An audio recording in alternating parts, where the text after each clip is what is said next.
Hello friends, welcome back to my channel. বন্ধুরা, আজকের ভিডিওতে দেখাবো যে আপনারা বাসায় কিভাবে বাইকের চেন ক্লিন করবেন এবং চেনকে লুবিং করবেন। বাইকের চেন ক্লিন করা কেন জরুরি? কারণ বাইকের ইঞ্জিন থেকে যদি আপনি বেটার পারফরমেন্স, বেটার টর্ক পেতে চান, তাহলে অবশ্যই মাসে অন্তত একবার হলেও একটা বাইকের চেন ক্লিন করা উচিত। চেন পরিষ্কার করার জন্য আমি ক্লিনার হিসেবে ইউজ করব WD-40। এটা আপনারা বাজারে অ্যারাউন্ড 450 টাকার মধ্যে পেয়ে যাবেন। WD-40 ছাড়াও আপনারা চাইলে কেরোসিন দিয়ে চেন ক্লিন করতে পারেন। WD-40 ব্যবহার করার একটা বেনিফিট হলো যে সব চেনে আসলে মরিচা পড়ে যায়, মরিচা তোলার জন্য WD-40 অনেক ভালো কাজ করে। আর ব্যবহার করব চেন ক্লিনের জন্য চেন ব্রাশ, নর্মালি টুথব্রাশও ইউজ করতে পারেন। এবং চেন লুবিং এর জন্য আমি ব্যবহার করব গিয়ার অয়েল। আপনারা চাইলে পুরাতন ইঞ্জিন অয়েল ইউজ করতে পারেন। সো ফার্স্টে আপনারা বাইকে এরকম ডাবল স্ট্যান্ড পজিশনে নেবেন, এরপর এক গিয়ার দিয়ে বাইকটা স্টার্ট করবেন। এখন আমি WD-40 চেন ক্লিনারটা ইউজ করব।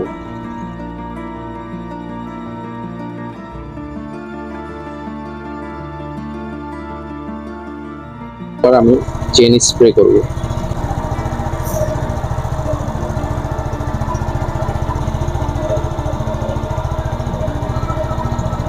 এভাবে ক্লিনার দিয়ে আপনারা পুরো চেনটা ভালোভাবে ভিজিয়ে দিবেন।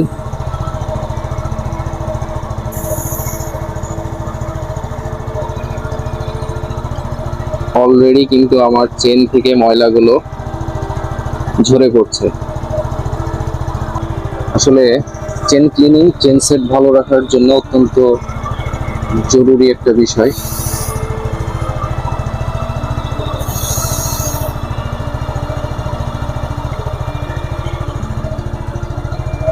এভাবে চাইলে চেন সেট ইউজ করতে পারেন। যেসব জায়গাগুলো আসলে মরিচা পড়ে সেই জায়গাগুলোতে আপনারা এই ক্লিনারটা ইউজ করতে পারেন।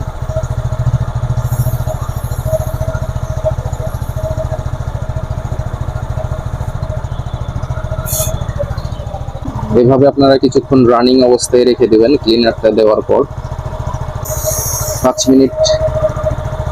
মিনিট এভাবে রেখে দিবেন এটা নরম হওয়ার জন্য। এরপরে আমি এই ব্রাশটা ইউজ করব ক্লিন করার জন্য। বন্ধুরা দেখুন আমি কিভাবে আসলে এই ব্রাশটা কিভাবে ইউজ করছি।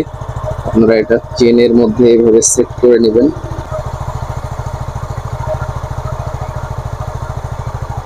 এই ব্রাশটা দিয়ে খুব সহজে আসলে চেন ক্লিন করা যায়। দেখুন কত সহজে আসলে চেনের ডাস্ট গুলো চলে যাচ্ছে। আপনি চাইলে চেনের স্পকেট পরিষ্কার করতে পারেন।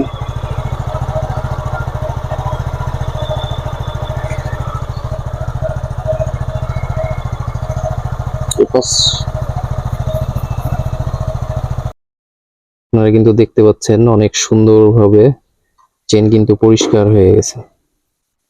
আর একটু সময় নিয়ে করলে অবশ্যই এর চাইতে হয়তো আরো সুন্দরভাবে পরিষ্কার করা সম্ভব।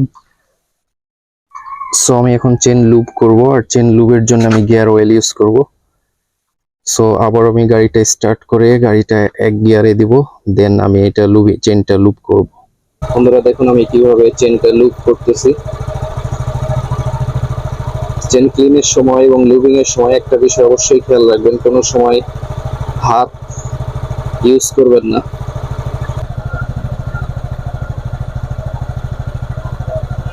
সো বন্ধুরা, আজকের ভিডিওটা কেমন লাগলো অবশ্যই আপনারা কমেন্ট করে জানাবেন। আর বাইক রিলেটেড আরো ভিডিও আমার চ্যানেলে আসবে। সো চ্যানেলটা যারা এখনো সাবস্ক্রাইব করেন নাই তারা অবশ্যই সাবস্ক্রাইব করে দিবেন।